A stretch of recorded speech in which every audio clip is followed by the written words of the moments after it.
Peace and blessings, loves. I hope everyone is well.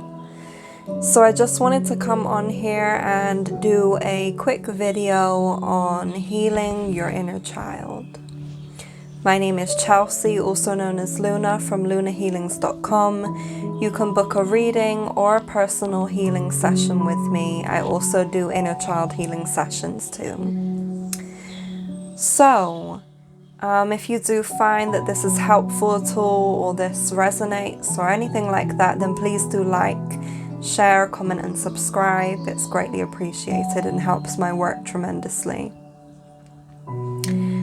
So, healing your inner child. We're going to cover a different range of topics in this video. So, why is it important to heal your inner child, or why is it important to take actions towards healing your inner child? So as we know, everything is a mirror. As we know, everything is a reflection of the things that we have experienced, of our trauma responses, of the things that we have put up with, or the things that we have not been able to overcome or have overcome in our lives. Everything is mirroring back to us exactly what it is that we feel, what it is that we think, and what it is that we experience. So healing your inner child is important because when you decide to go within yourself and you connect to the child that is you, you become acquainted with different versions of yourself that make it possible for you to love more. Our core in everything, in all of our experiences, all of the things that we do, all of the things that we feel, the core of that is our inner child. The core of that is the child within us. And what good would life be without the joy that children bring? Without the love, the presence, and the vulnerability that children bring? Society has conditioned us all to be so disassociated from love, disassociated from connection, disassociated from inner joy. And so to regain that is to heal your inner child. We all go through a multitude of experiences when we are children. And not even just when we are children, but even when we're in the womb. So this stems back through generations. So when we talk about our inner child, when it comes to who I decide to talk about through our inner child, is from the ages of 0 to 7 years old, but not just 0. It also begins in the womb space too, from our mothers. Everything is a representation of the things that they have felt, the things that we have felt, and the things that has been around us throughout this time. From being in the womb to 7 years old, we are taking in everything. And I probably say the 4th month of pregnancy, even the 3rd month of pregnancy, for you being in the womb up until 7 years old, you are taking in everything subconsciously. When you are actually in the earth realm, when you're actually in, the physical experience of earth, from the ages up to 7 years old, subconsciously we're taking everything in like a sponge. So everything that's around us, everything that is happening, whether that be to us, to our siblings, to our parents, whoever it may be that surrounds us at this time, we're taking in everything. And it's interesting because, so many people look back on their childhood and they don't remember certain things, or they don't remember certain traumatic experiences especially. And this is a prime indication, or could be a prime indication, of a trauma response. So the way that we have responded to trauma, sometimes when we're children, we don't necessarily understand what it is that's going on, even if we feel it. We can feel something but not necessarily understand it. And so if something has been very traumatic for us, the best thing that we have known to do, have been programmed to do, have been taught to do, or whatever it may be, is push it back into our subconscious.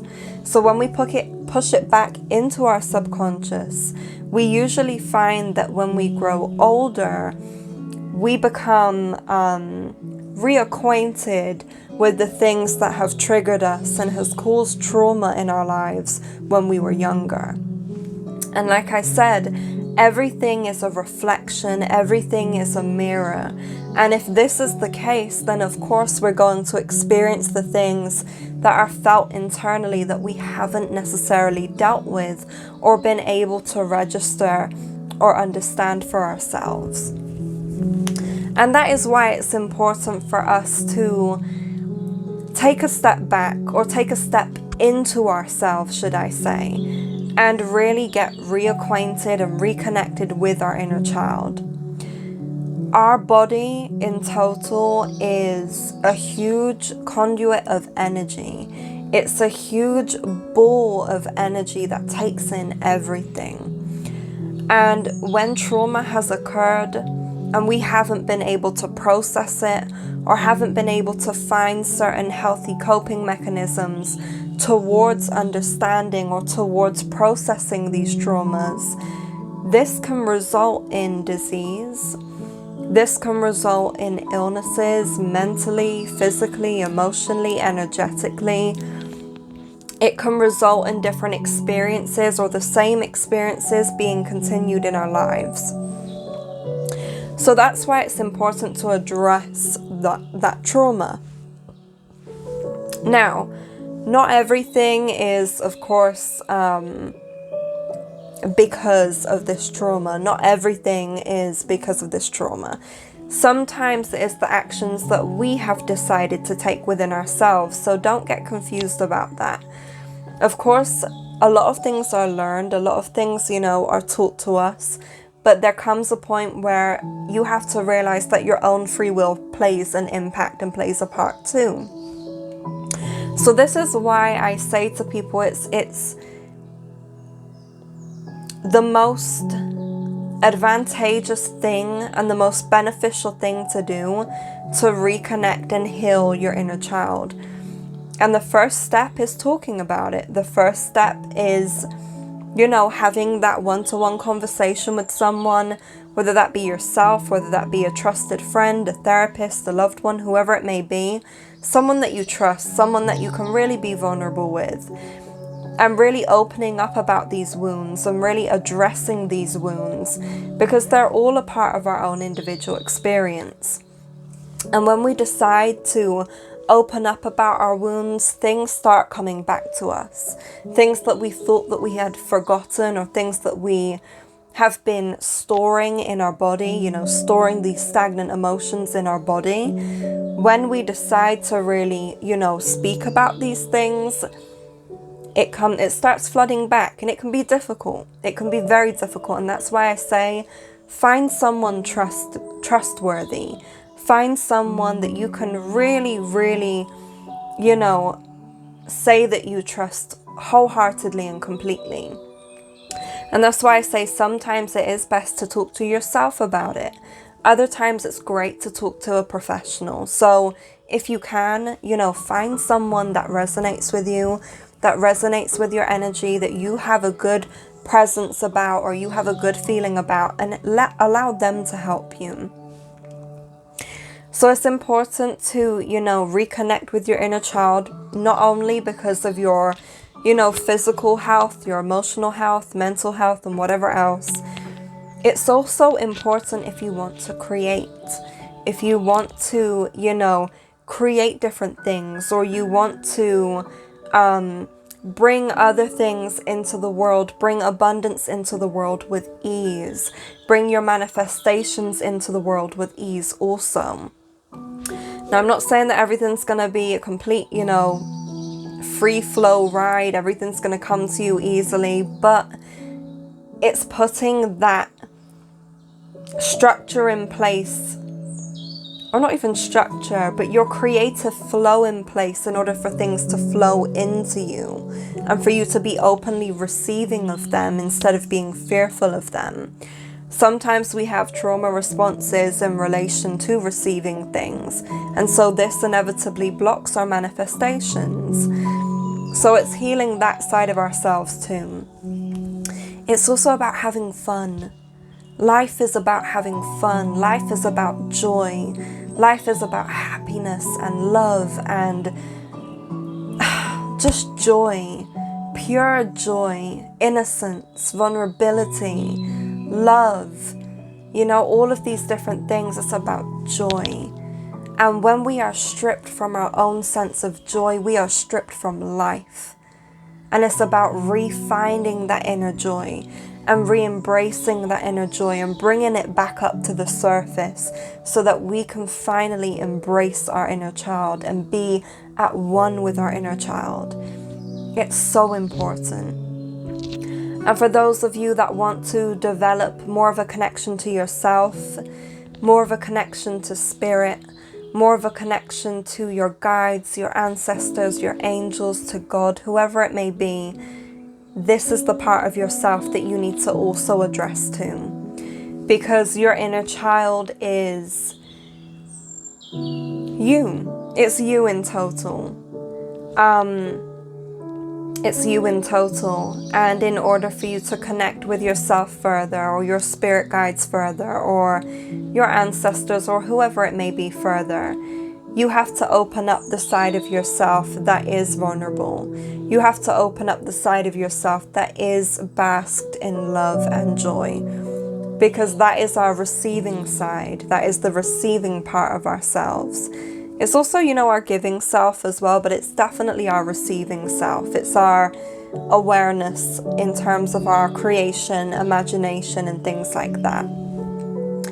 So that is why it's important to heal your inner child. You can do practices towards healing your inner child through journaling.